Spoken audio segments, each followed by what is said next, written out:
University of Hawaii, Manoa, pre-law is legit. Hello.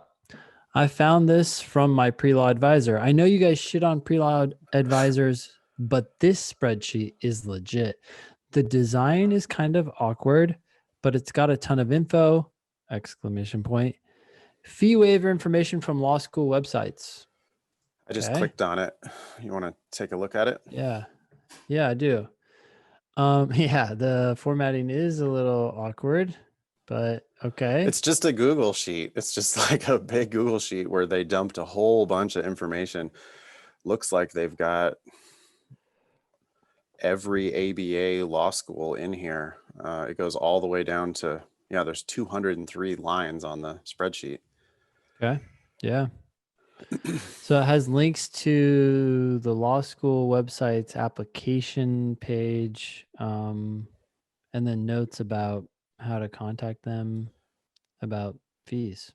Okay. Yeah, the real useful thing is it's got a column for whether they do a Teach for America fee waiver.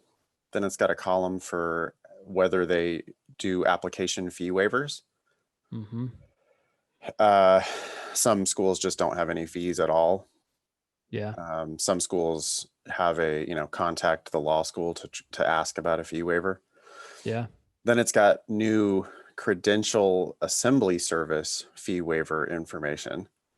Mm-hmm. So there are some schools who have clearly staked out, we're not going to do it. American University, Washington College of Law, for example. Yeah. Our law school does not waive or pay the fee for an applicant's LSAT credential assembly service report. You could still ask though, right, Ben? Yeah. Just because it says that on their website doesn't mean they have to enforce it for you if you're a particularly good candidate. Cool. Anyway, that's a link that we can share with everybody on the show notes page. So you should be able to find that at lsatdemon.com. I would say this is helpful. Yeah, you find the schools you're interested in and see what they have to say. Cool. Also, some info for our fee waiver peeps.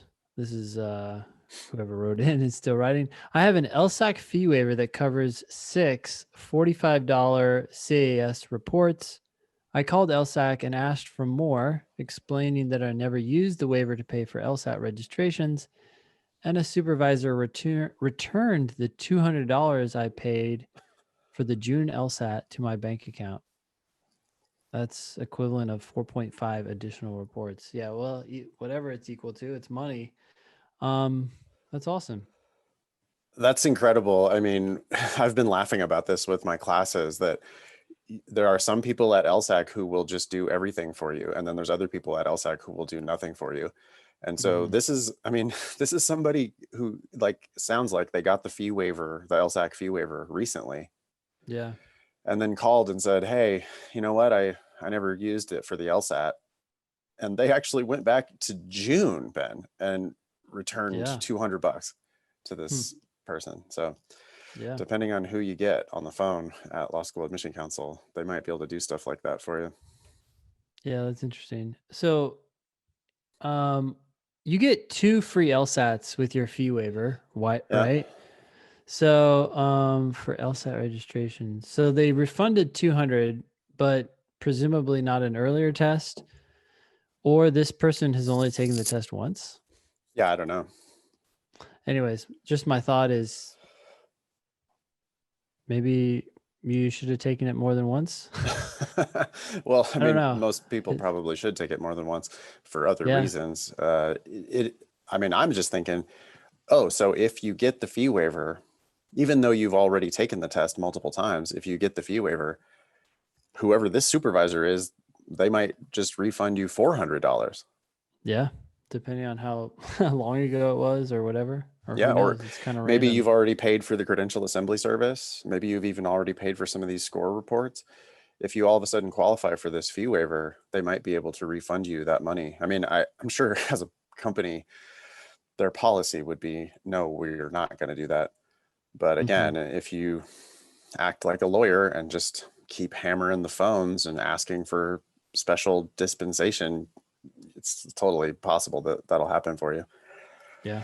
Just a little PSA, save you guys some money. All right, that was an anonymous email, so thanks to whoever sent that in.